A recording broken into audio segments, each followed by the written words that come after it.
Bethany Marshall in front of us. She's 4-0. We just recently did a fight path on her, so you can go back into MMAJunkie.com into the additional news and check it out. Bethany, how are you? Hey y'all, how are ya? Doing good, y'all. How you doing? Doing good. A little sad to hear about the situation in Colorado. So, my heart and prayers and thoughts go out to the victims and all the family members of those that were affected by that. That was pretty devastating to hear about today. Can you believe that BS? I am still in shock that things like that happen here in the United States. It's unreal. It's heartbreaking. It really is.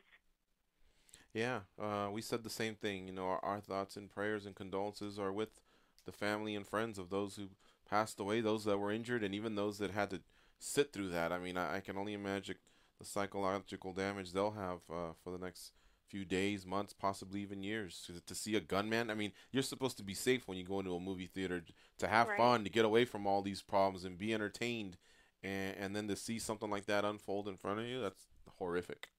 Yeah, no doubt. Bethany, so very cool piece that was on MMA Junkie, the fight path. Got to know a little bit more about you, and I just kind of wanted to play off of that. Yeah. You started with Muay Thai. What got you into Muay Thai? Like, what made you go to the gym to start taking those classes? Really just looking for some exercise and something to stay active with, and went and just absolutely fell in love with Muay Thai and everything about it. So once I started, there really wasn't any looking back from that point. And you were very active already. You were a swimmer and a gymnast, but it just wasn't doing it for you, or you just wanted to change things up? Yeah, well, I still swim. I use that actually as part of my fight prep, but I was a little bit too tall to really pursue gymnastics, so I kind of just got to a point where it wasn't really making sense for me anymore. And while doing the Muay Thai, that's when they noticed you had some talent, and then they talked you into doing some grappling. Yep, exactly. Was it easy to convince you? I imagine it was. It seems like you're an adventurous young lady, so hey, show me the gi, or I don't know if you do gi or no gi, but I'm sure it was just a matter of seconds before you walked over to the mat and started doing that.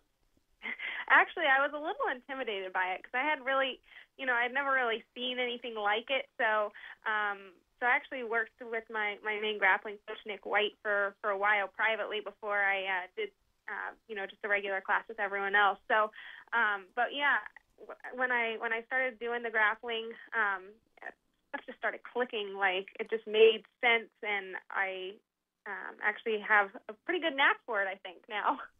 And through all this, did you know the sport of MMA was growing the way it was, and that you could possibly take these skills and be a part of the sport?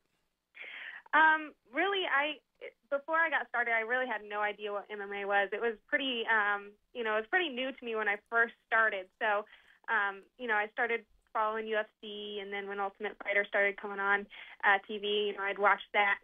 And just kind of fell in love with the whole sport as it was growing and as I was developing in the sport further. So by the time I had my first fight, I was just full blown all the way. Just wanted to be involved however I could. And who were the fighters that you liked watching perform?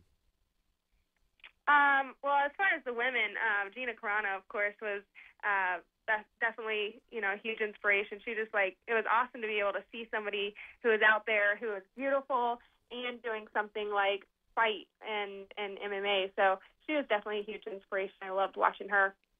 Bethany Marshall joins us here on MMA Junkie Radio. She's got a fight coming up at Invicta FC next Saturday night. It'll be their second show that they've done, and the first show was a big success. I imagine this one's going to be a huge success as well. You're fighting Barb Honchak. Can you tell me a little bit about this young lady? I'm sure you've done your homework. Whether it's game tape or whatever. She's 5-1, so she's got a pretty good record too. Yeah, she does have a good record, and she seems to be pretty well-rounded. She seems to be a good wrestler and also good at jiu-jitsu. So I think it's going to be a really good fight. I think she's going to be probably one of my biggest challenges yet. She's ranked number 3 at 125, so I'm pretty honored to have the opportunity to fight her. This is my first fight at 125 in a while. All of my pro fights so far have been at 135.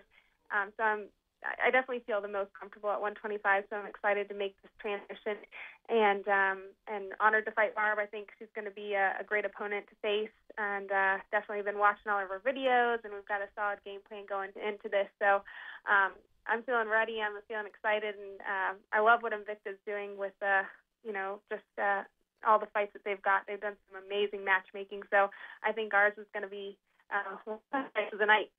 Now, what made you drop to 125? You're undefeated. A lot of people, move in weight classes after a loss, or if they just know that, all right, I've been out muscled, or I belong, down a weight class. What made you move? Well, actually, I walk around between 130 and 135 pounds. Mm-hmm. So yeah, and I took 35 just because were the opportunities. So I've never really cut weight for a fight. I've always just gone and weighed in and made weight. So I think just fighting at 125, this is definitely where my body needs to be when at this next level. So so that kind of just seemed like a natural transition to make. When I was looking at your record, I noticed that other than I think your second and third fight, you've had a lot of time in between fights. Was that by your accord? I mean, was it difficult to get fights for you, or did you like taking time off and getting better and improving your skills? Some of both. For a while, it was just really hard to find opponents, especially before I turned pro. It was just like the opportunities were just few and far between. And then when I made that transition to turning pro, it was, I definitely like to learn from each fight and take time to really, fix the things that maybe I did wrong in my fights and really just improve my skill. This past year is a little bit different. My boyfriend actually was diagnosed with testicular cancer last year, so I took a little bit time away from fight training, and I didn't really ever stop training, but there's a difference training and then training for a fight. So, just between his care and needs, it was, I just kind of had to put that on the back burner for a little bit. He's good to go now, so the past few months I've really been back into training and really looking forward to this fight. Wow, that was going to be my next question, but I'm glad you said that he's good to go. That 100% recovery then. Yeah, he's just getting his strength back now. So, he's been a huge supporter for me, and he's definitely on his way up. Now, you had a lot of siblings, correct? I do. I have 6 brothers and sisters, 3 brothers, 3 sisters. And what do they support your career? Will any of them be out there at the fights? Unfortunately, they won't be able to be there in person, but they'll all be watching it online. So yeah, they definitely support my fighting. It was a little bit of a shock at first. My family's a little bit more on the musical side. Everyone studied music in school, and my brother's a manager for a bunch of different bands and things like that. So so it's just it's a little bit different of a path than the rest of them, but yeah, they definitely support me in my fighting. Well, you could always be a musician yourself and deliver some sweet chin music to Barb to Barb Honchak, right? Right. With those Muay Thai skills. You were homeschooled as well, as what I was reading? Yes, was that all, all from elementary all the way through high school? Yes, it was. Tell me about that experience. How was it? And how were you able to develop, I guess, socially when it was time to, get out there and, I guess, do what most of us do when we go to school, and that's, coexist with others? Yeah, I had a great experience being homeschooled. I think if done properly, with some good social interaction, it can be a great thing. We were always I was definitely involved with some different sports groups and things like that, and a lot of my brothers and sisters were all involved with like baseball and different orchestra groups and things like that. So I think we kind of got a little bit of that social interaction with some outside activities.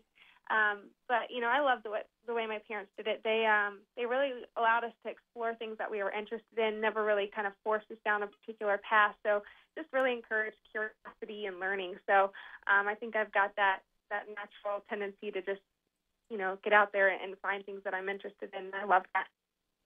Bethany can be followed on Twitter at Bethany MMA. Again, she's fighting next Saturday versus Barb Honchak at Invicta FC. You can watch the fight via live stream. So we're definitely looking forward to watching that.